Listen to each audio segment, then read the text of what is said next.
What's up, everyone? Welcome to Bluegrass State of Mind, the show where three college roommates talk life, sports, and all the ridiculous things that happen in an apartment we like to refer to as Room 302. We're bringing you stories, hot takes, and the kind of late-night debates that probably should have stayed in the group chat. So grab your headphones, sit back, and get ready for a wild ride through our past college life, sports, and everything in between. Let's get into it. This is Bluegrass State of Mind. What's up, guys? Welcome to another episode of Bluegrass State of Mind. We are back. We're actually doing a Labor Day special. We thought that it'd be nice to throw that out there with all the college football showdowns that we had for Saturday. Even we're doing this on Sunday night, and then also there's going to be another game on Monday. So why not? As you can see, if you're watching this feed, you can see that we do have a special guest with us. We have Mr. Billy Joe Murphy. We also have Treg. Don't forget about Treg. He's been here before. Then you got me and Colton. Mason is still out, Wi-Fi, trash. Hopefully he'll get that figured out. But Billy Joe, give just a little short introduction, who you are, your time at Kentucky, and then we'll start talking about Kentucky football. Billy Joe Murphy, born and raised here in Monroe County. Appreciate you guys having me. Known all of you guys for some time and for different reasons, but most of the time you guys have had somebody on here I've watched and listened, and I've known them personally, so it's been fun to watch and fun to listen to you guys, and I'm excited to be on here. And yeah, played in Kentucky back in the day and had a great time, great experience doing that. Learned a lot, met some cool people, and got to experience some really cool things. So it was a great experience, and really enjoyed it, and I have fun watching them now. Yeah, we do too. Bluegrass State of Mind, that's where that, it came from, BBN all the way. But this past Saturday, the Kentucky Wildcats hosted the Toledo Rockets and won 24-16. Just a quick breakdown of the scoring in the first quarter. Kentucky struck first with a 1-yard rushing touchdown from Zach Calzada. In the second quarter, Toledo forces a safety against Calzada. Then Kentucky responds with a field goal. Third quarter was a lot of defense, not much happening. In the fourth quarter, McGowan added a 6-yard rushing TD. And then Toledo actually responded very well quickly, got down the field quick. At that point in time, I think a lot of Kentucky fans was like, oh no, this could go south real quick. But then we had, I guess, the biggest play of the game with Dante Dowdell's 70-yard touchdown run, pretty much still in the win. Toledo did go down and score a little trash touchdown, but we was able to hold on. Billy Joe, what are some of the biggest takeaways from this game? I know we're going to dive into it deep, but what are your thoughts? I think it all starts and ends with the quarterback anymore, and especially in the SEC and that high-level football, the quarterback's got to be a playmaker. And I think that's one of the things the last couple of years maybe Kentucky has kind of not met to their standard, was making plays on offense and getting the ball to guys that can make the play in space, like your Berrien Browns and Dane Keys last year. I think they struggled getting them the ball in space in the right positions, and it looks like early on that could be a small challenge or a large challenge this year. And I think one of the question marks going into the year is who is going to be that guy on offense, who's going to be the playmaker, the one that you go to when it's 3rd and 6, 3rd and 10, whose hands is the ball going to? And I think they're still going to have to work and find that out. But Calzada didn't have the greatest stat line, but it's hard to point to a quarterback when maybe their stat line doesn't show. There's so many other things that go into that. Is the line blocking well enough, giving him time, or the wide receivers running the right routes? Is your rushing game there? Short field, long field? There's so many different things that go into that. So looking at a simple stat line isn't really kind of fair to judge the quarterback, but he definitely has some room to improve, and look forward to it. And this week will be a really big test against Ole Miss. Yeah, you talk about a guy who, from my understanding, it's his 7th year in college football. I mean, what in the world? But he was 10 for 23, passed for 85 yards. Lot of inconsistency, overthrowing guys. I thought there was a couple times, especially late in the second half, he had a lot of good looks and was just overthrowing them. But you talk about going forward throughout the season. Kentucky has the 5th hardest schedule in the nation. I mean, that Colton, what does that mean moving forward for us? Like, what, based on the game that you got to see, where are we at going into, as Billy Joe alluded to, Ole Miss? We have a big opportunity coming up. But I mean, Yeah. what's your takeaways? I think it's going to be hard for us to win a lot of games. I just be honest with you. I think we have another. Who do we play? Eastern Michigan or someone like that. I think you got to, obviously you got to get that win, and then, truth be told, I mean, you're looking at maybe a couple home games that you hope that your defense kind of keeps you in it, and stay competitive with it, and then I think the offense just looks, no, it's the first game, and Toledo was a good team. Don't get me wrong. Like, I know it's not the SEC, but they're projected to win their conference. Their quarterback, Gleason, he's a really good quarterback. They had Chip Trainum. Did you see that? Their former running back that played 4 snaps for us last year. He actually played for them. But looking forward, I mean, it's just hard to see a lot of, like, that offense performance is not going to win a lot of games. And it's just like Billy just said, I look at that lineup and I'm like, who are we going to? I think the tight ends are going to be our best weapons. Willie Rodriguez, Josh Caddis, like, I think they're going to be your top weapons, really, because you don't have Barry Brown. You don't have Dane Key, who both of them happen to score touchdowns, or Barry Brown's got taken away but should have been a touchdown last night. Those guys aren't coming back, and you don't really have those guys this year. So going forward, I just think that we're going to have to rely on our defense to keep us in a lot of these games, and you're going to have to hope that your offense just kind of, rushes and kind of scraps its way around, and the defense keeps you in it, that maybe you win a close game. Yeah. Other than that, it's hard for me to see us. You got to get 6 wins to get a bowl game, and that's hard to see right now. Well, here's one thing, though. I think that we don't need to or I guess not acknowledge, like, a win is a win. And, like, we were this was a good Toledo team. We were nationally, this was the biggest upset, like, nationally. Like, this is the ones that your people were picking to get upset. So I think that, like, that we did win the game. Trey, any thoughts on opening game for them? Well, Herb Street did pick them. That was his. Yeah, he I'm did. pretty sure it was his upset. He did. But just adding to what Colton said, and even Billy Joe when he was talking about playmakers, it is worrisome that against Toledo, we completed 10 passes and 5 of them was tight ends, and our number one only had 1 catch, Macklin, and But at the end of the day, I think Stoops is playing the best quarterback that he thinks he can play, because everybody that wears the big blue knows this is kind of a make or break year. So he's playing the guy he thinks can win games. So keep him his job. Yeah, it pretty much is. I mean, whether, we agree with it or not, or, the money talks and all that. But, I think Stoops does think Calzada's the guy. So, we ride with him until we don't. Yeah. Billy Joe, we've gave our takes on the whole Stoops situation. I mean, I know you may know Mark Stoops personally. I don't know that you do or not, but, like, what's your thoughts on his time at Kentucky and this year, and what it means for him moving forward before we move on to our next games? I'm a Stoops troop. I'm a huge fan. What he's done the last 12 or 13 years and being the longest tenured coach in the SEC is very impressive.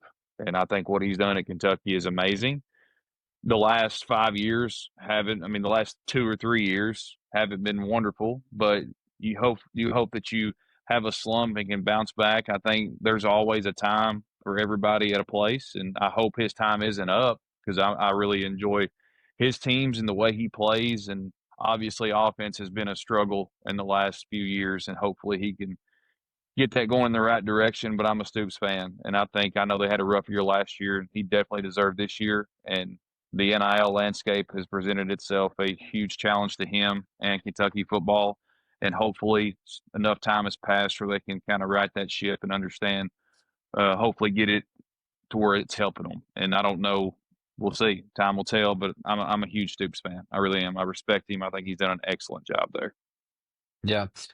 Yeah, I mean, you just bring up the NIL stuff. I mean, like, it is changed, and I think we'll get into that towards the end of this episode, talking about alluding to basketball, football, SEC stuff. But Let's move on to, I guess, maybe one of the bigger storylines in college football, and that was Texas and Ohio State. So number 1 Texas played number 3 Ohio State. Really messy game, in my opinion. A real boring game. Now, again, that's just my opinion. But you had Ohio State defeated Texas 14-7 for the second year in a row.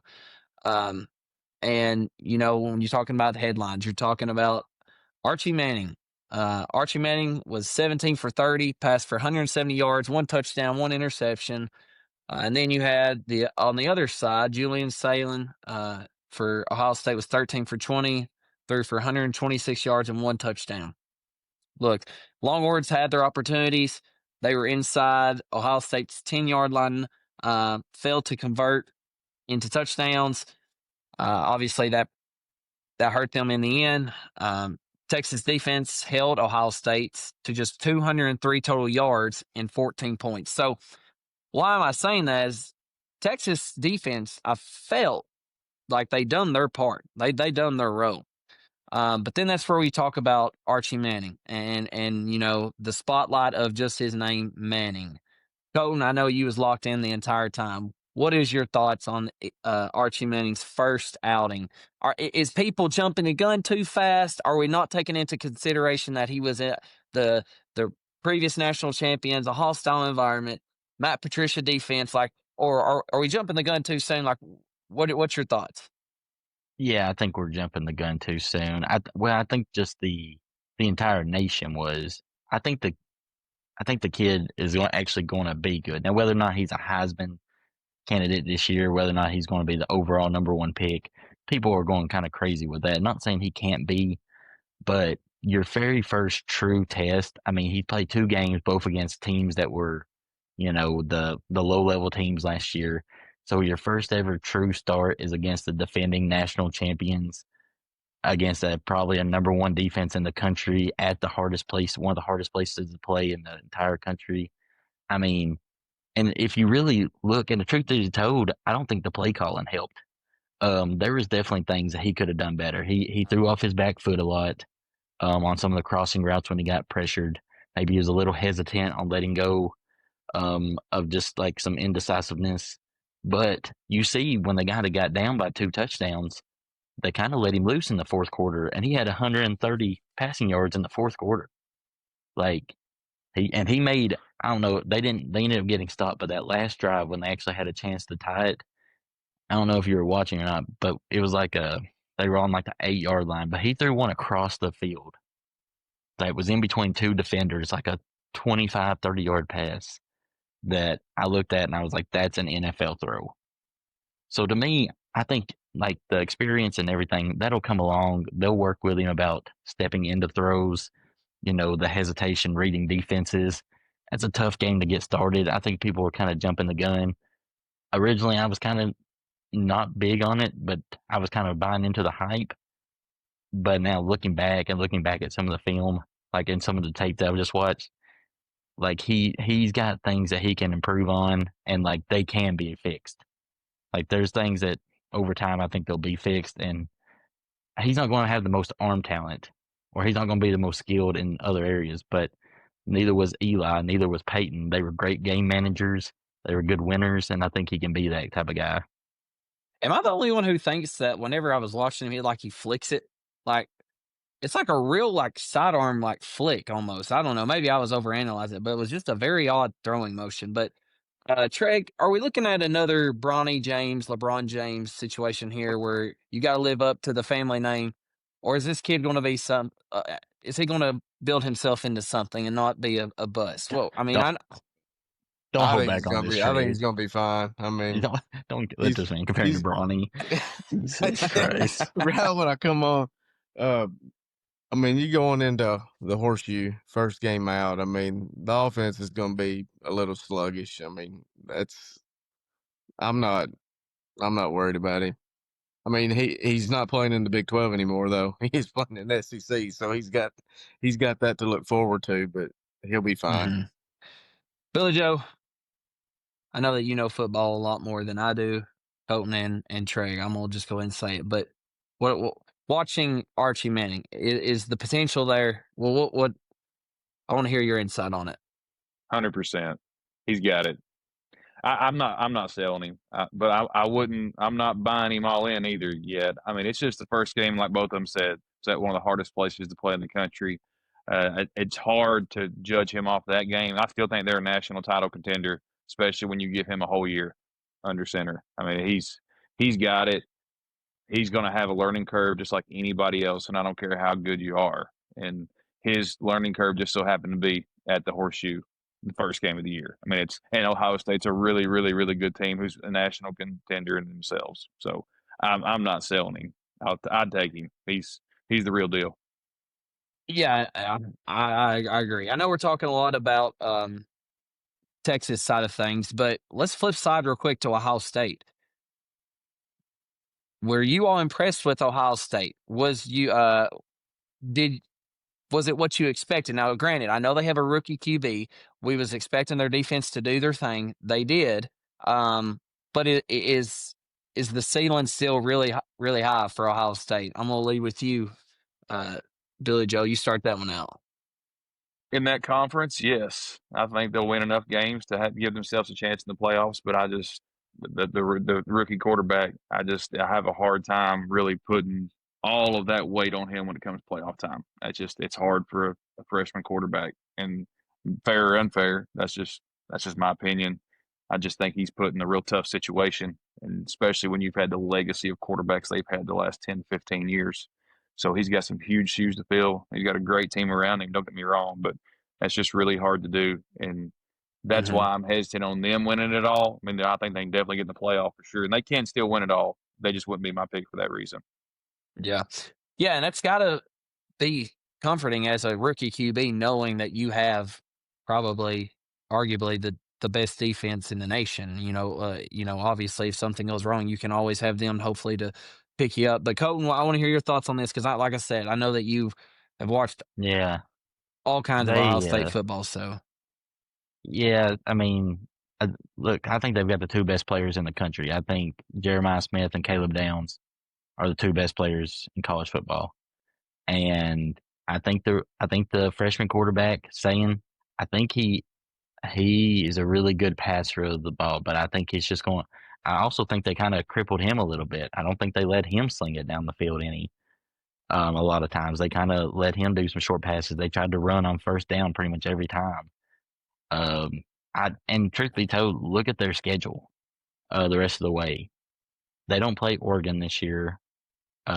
Washington's kind of down. UCLA's not good.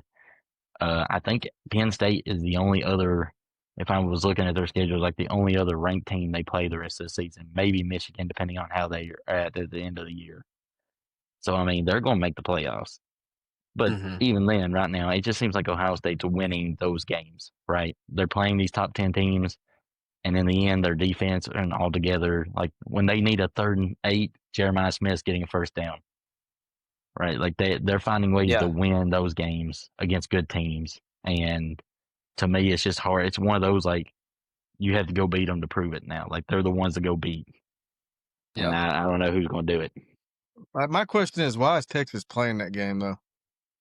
I don't know. Heck, it's at Texas next year. But still, even then, why?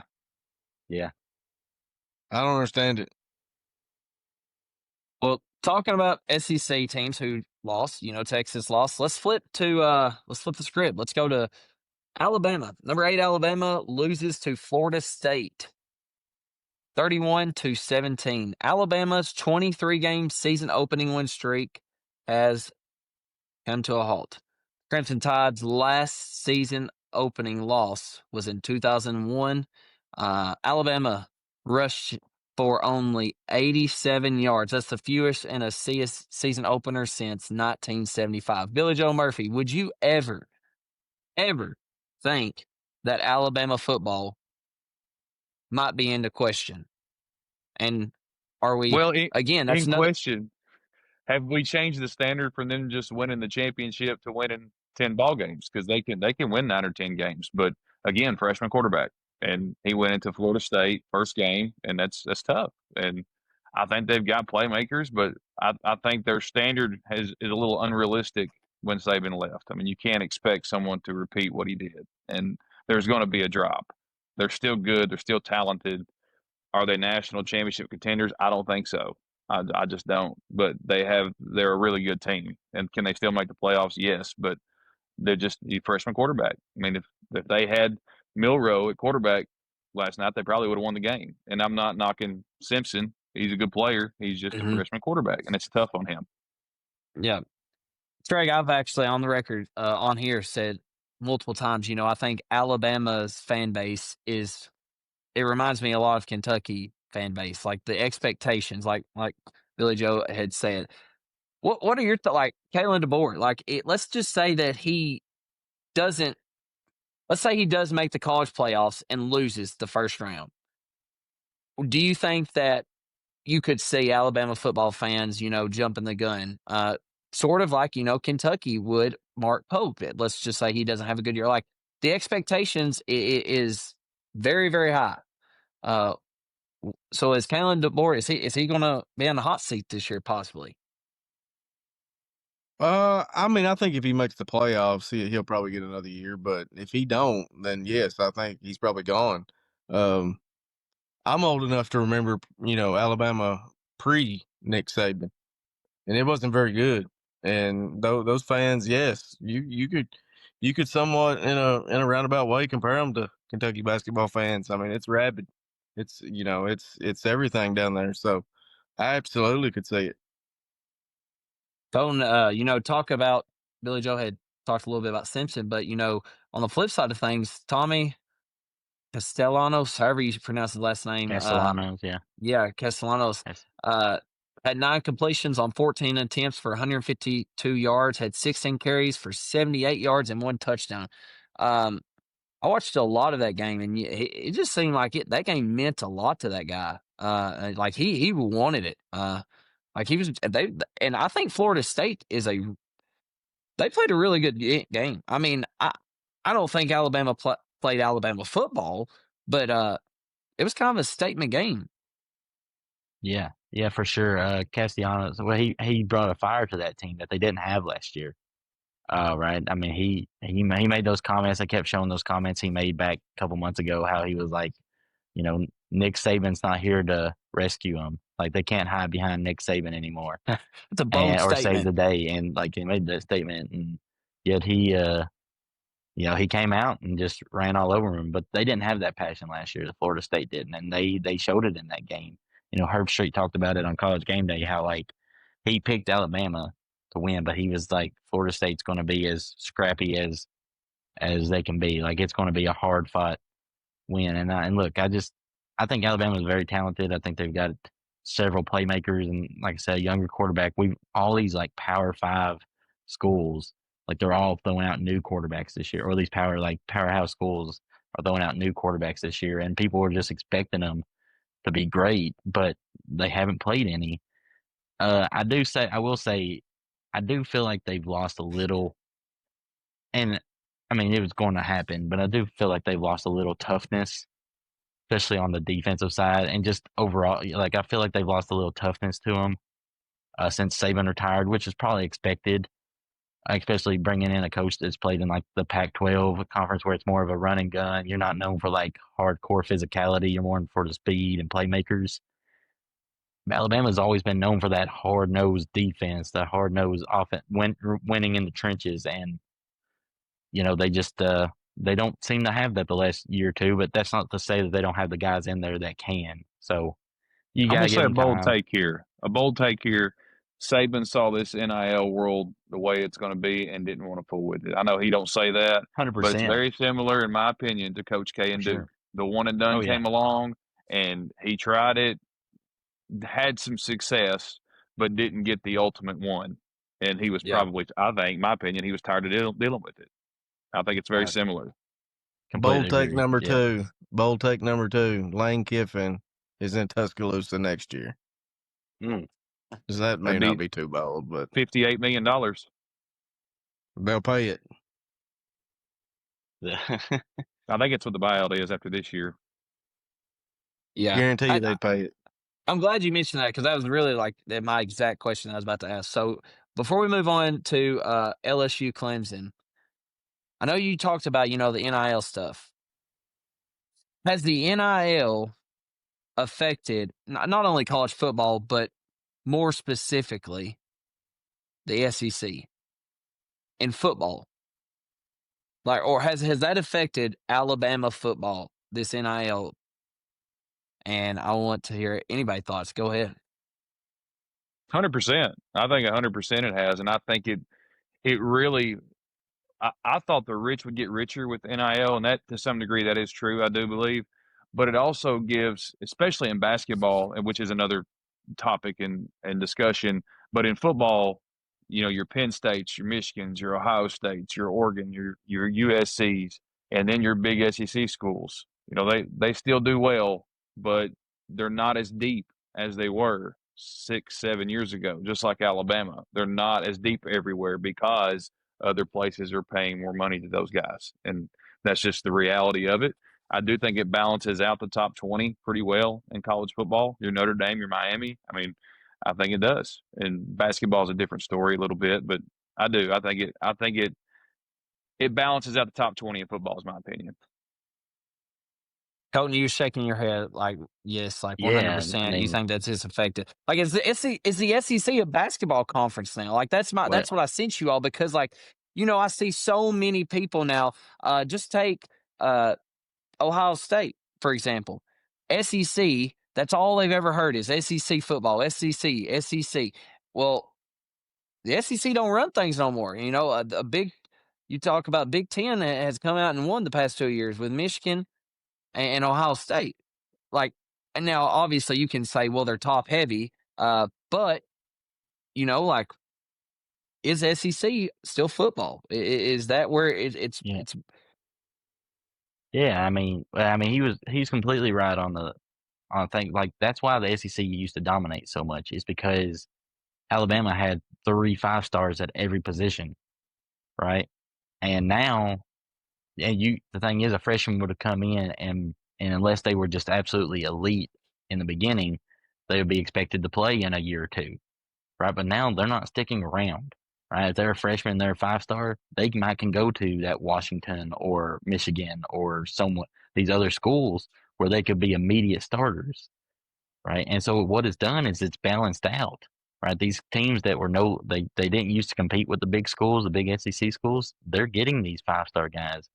And then you take like Rutgers basketball, right? Getting Dylan Harper and uh, I can't even think of his other name that Ace went there, but the Bailey? two Ace Ace Bailey. Bailey, but the two 5 stars randomly at Rutgers, right? Like those two guys would have never went to Rutgers had it not been like an NIL type situation. But what it's done in basketball is it's actually allowed the SEC to become more relevant in basketball, where the ACC was running it for years, and a couple Big Ten and some of the Big East schools with UConn and Villanova and some of those things. But now the SEC is able to pay out that money for basketball players, and so now it's not something abnormal for a Texas A&M or some of these basketball schools or like you take Arkansas now, obviously with Cal there, right? Like you don't think of Arkansas 10 years ago as a basketball powerhouse.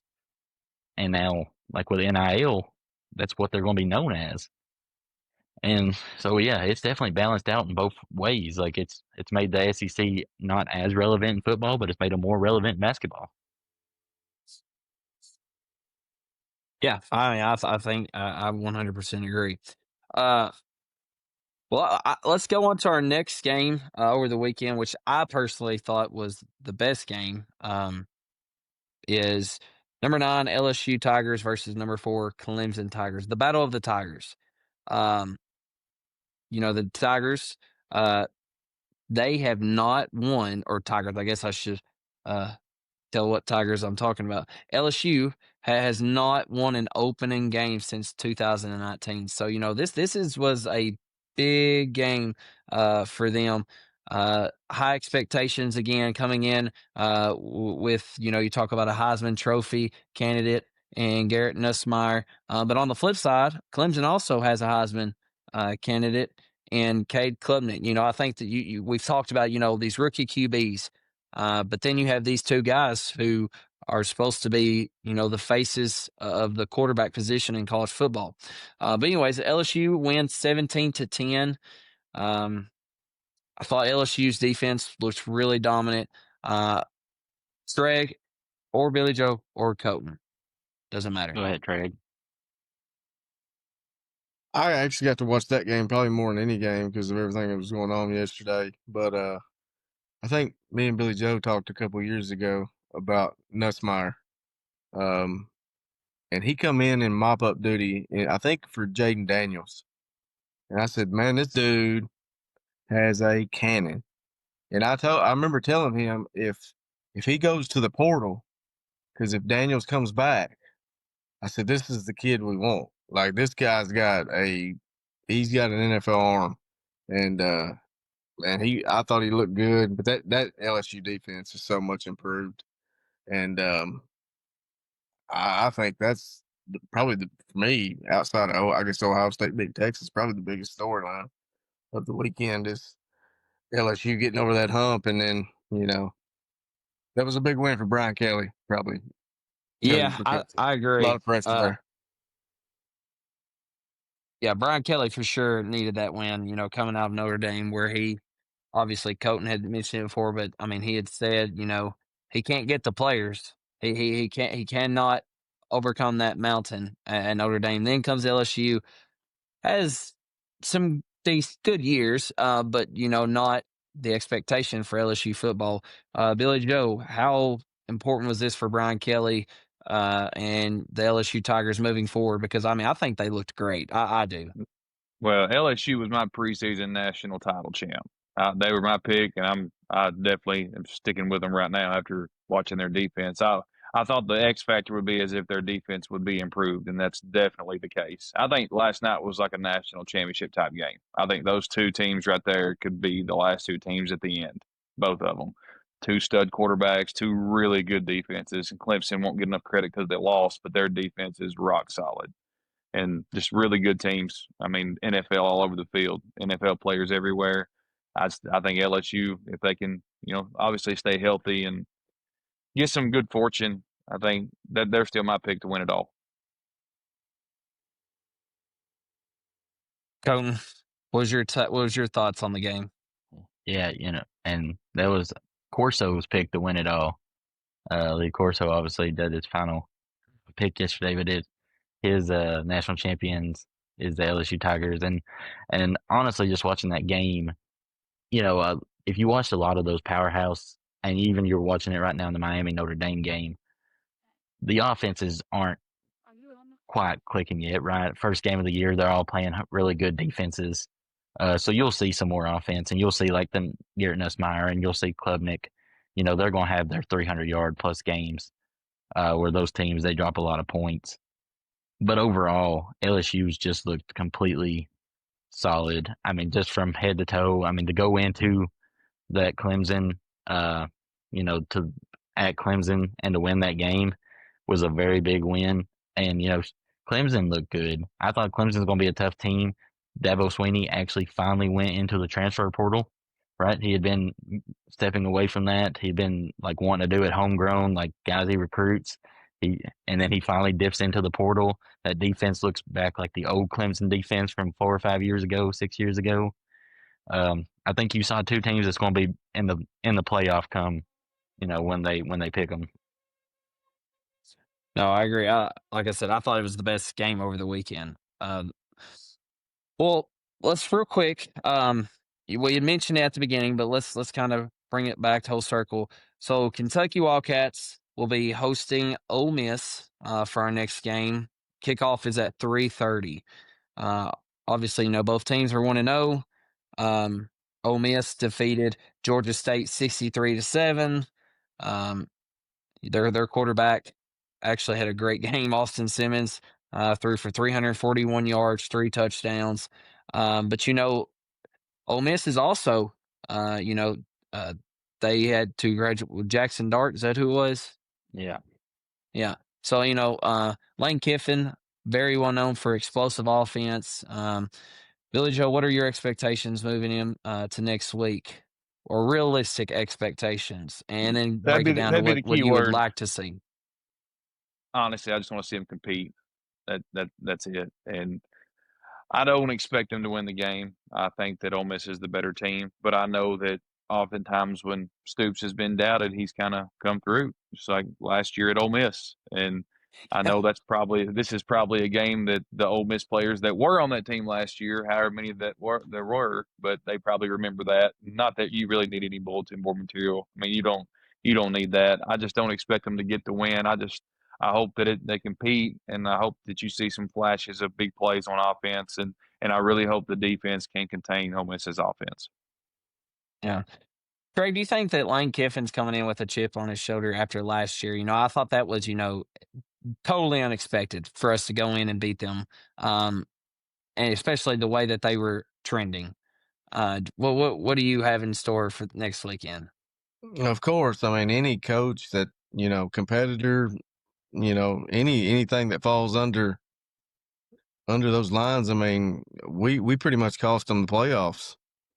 So, I think he's going to try to beat us by as much as he can. Yeah, absolutely. We're zeroed in on his radar. And like Billy Joe said, the players on that team are Colton. Yeah. No, I agree. I mean, they're going to come in with a chip on their shoulder. I will say this: if there's an SEC team this year that I thought that we had a chance of upsetting, I think this is going to be the game again.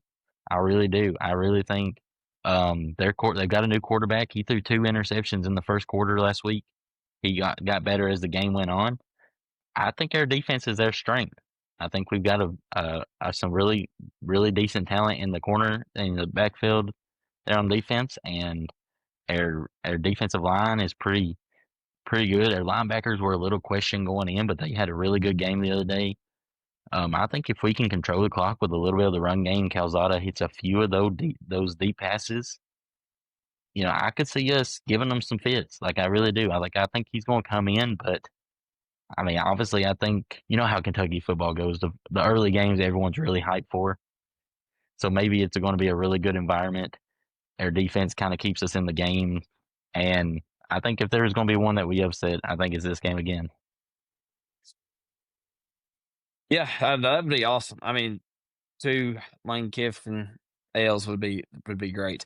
Billy Joe, got a couple questions for you. I didn't prep you on them, but I think you'll handle it just fine. So, playing at Kentucky, you had an opportunity to play against a lot of high level competition. What was my first question, I guess, is what was the toughest team that you went against during your time playing?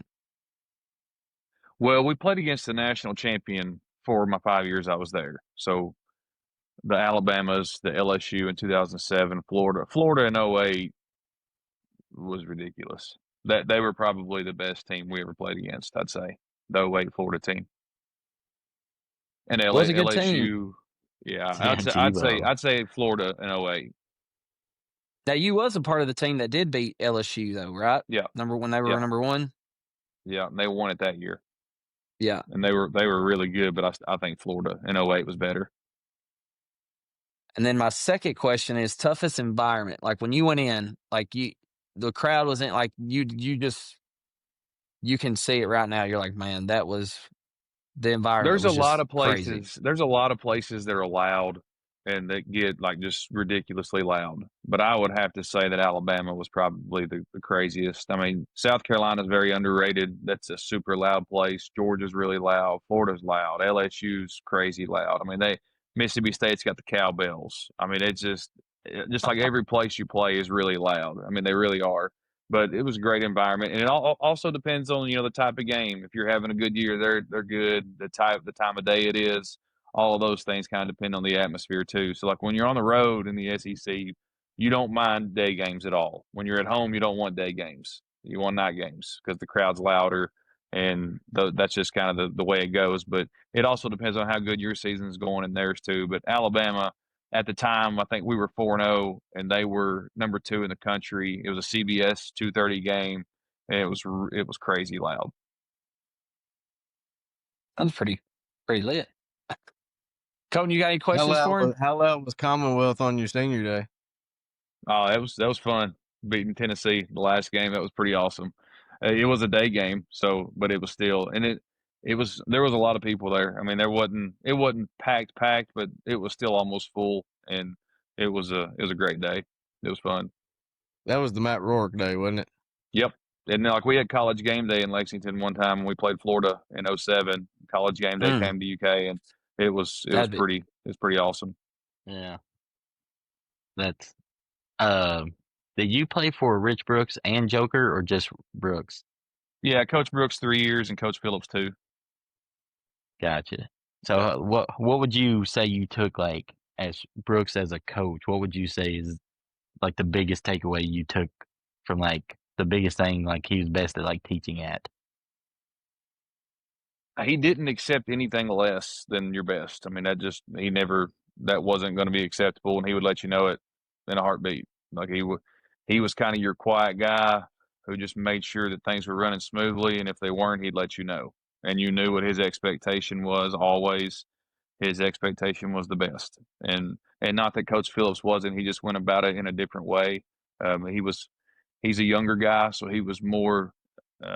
I don't want to call him a player's coach because I don't really know what that really is supposed to mean or what people think it means. But he was just different, and he always expected your best too. But very relatable, I guess, just because he was quite a bit younger. But I enjoyed both of them. I had no complaints about either one.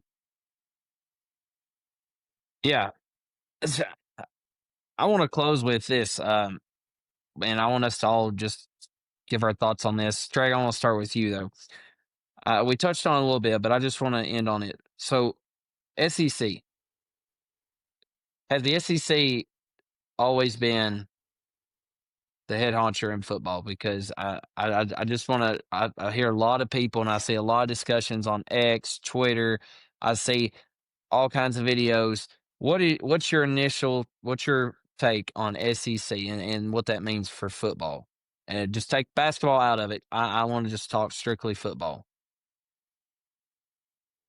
I mean, I still think it's king. That top to bottom, it's there's no weeks off in the SEC. I mean, you got to bring it, every single week. I mean, look at Vandy last year beating a playoff Bama team. I mean, Kentucky beating Ole Miss, and it's just always been that way, and I think it's going to continue to be that way.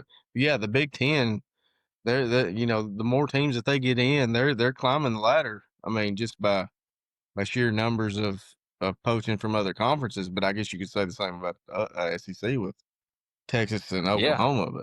But 100% SEC is always going to be known for football at the top of the NCAA as long as that's a thing, in my opinion. Dalton, what's your take on it? Because I know how much Big Ten football you get to Yeah. watch. Yeah. Yeah. So they look, I mean the Big Ten is like their top teams are as good as anyone in the country. But like Trey said, their bottom like look how many games just watch how many games Ohio State or Penn State will win in conference by 25 plus. Right? They're still going to have 3 or 4 wins this season in the conference. You're not going to find that much in the SEC this year. And you just rarely find it. Like getting beat. You're beating an SEC team because the Vandy's like they're not like that anymore. You just don't have it. But overall, I mean, I think SEC will continue to be the dominant area. It just teams are getting better. NIL's made some other teams like Vandy. They've made them a little more relevant. They're starting to get some players in, guys that are stars at lower level schools.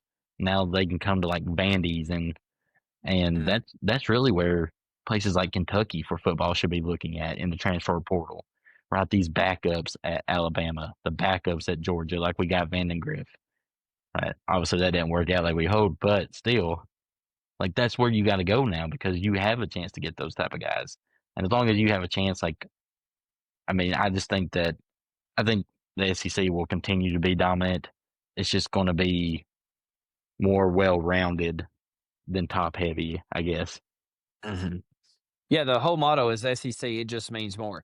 Billy Joe, I know that you had, like I mentioned, you got to play for Kentucky. You got to play in the SEC, so I know it means more to you. And it's, of course, you're going to have a bias, but I want to know why. Like, why is the SEC football? Why is that the home of football?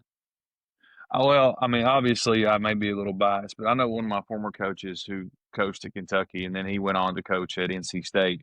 And I was talking to him probably 5 or 6 years ago, and we were just talking about the difference, and he was too. And he just like he said, "There's no comparison." He said, "There's just no comparison." He said, "No, your top 5 or 10 players, yeah, you can compare them." He said, "But the depth, there's no comparison between the conferences." And yes, the NIL world has changed it a little bit, but just give the SEC some time because they've got money. So when all these people start seeing the playing field, maybe they think start to level out, there'll be some more money thrown out there for SEC schools and teams. And I mean, yeah, some other conferences are top heavy, but that's like saying the Pac-10 back in the day in the early 2000s was the best conference in the country because they had USC.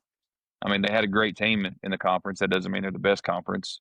The Big Ten has two really good teams, and you may want to throw Penn State in there, but they haven't done anything that 7 SEC schools haven't done in the last 5 years. So, It's very they're true. top heavy and they have some really good teams, but SEC still king, and it's not close, not right now. No, I agree 100%. Billy Joe, thank you for coming on. Trey, thank you for coming on. Definitely have to have you on again. Hope you all enjoy this little special segment. It's college football. Y'all got anything else? Appreciate you having me. Same, boys. All Yeah, right. we As appreciate y'all always, coming on. go Go Cats. Cats. That's a wrap for this episode of Bluegrass State of Mind. If you enjoyed the show, make sure to hit that like button and subscribe so you never miss an episode. Also, be on the lookout for our social media pages and be sure to follow them. We've got plenty more stories, insights, and conversations coming your way. And if you really loved it, make sure to share it with a friend. From the hills to the hollers, thanks for tuning in. Until next time, keep that Kentucky spirit strong.